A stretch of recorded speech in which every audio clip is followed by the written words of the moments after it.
जय जगन्नाथ नमस्ते भले था समस्ते।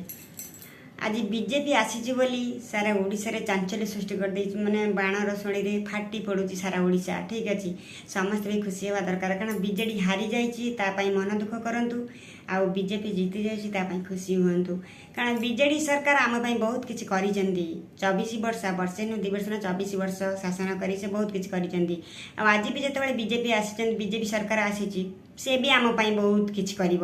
कारण आपण मान भल पाइबा सहानुभूति रहिले सी भी आपण माने काम कर। ठीक अच्छे जदि आपण माने विश्वास ताकू करथिले आंको भी करंतु आपण माने जो माने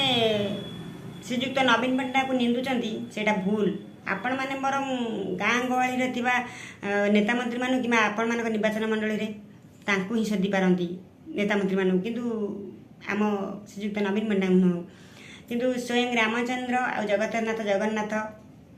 हिसाब करके बीजेपी सरकार हाथ चाबी देती से श्रीजुक्त नवीन पट्टनायक असुस्थ हो गले से भी हुए तो शासन चल पारे कि ना से भाविकिना ए कम कर मैंने केबे भी व्यस्त हुंतुनी जी थिले भल करुले जी आसी भल करेंगे मुझे आज श्रीजुक्त नवीन पट्टनायक सार पदे कहूँ जय जगन्नाथ भले रखता श्रीजुक्त नरेंद्र मोदी पदे कहूँ जय श्रीराम भले रखता।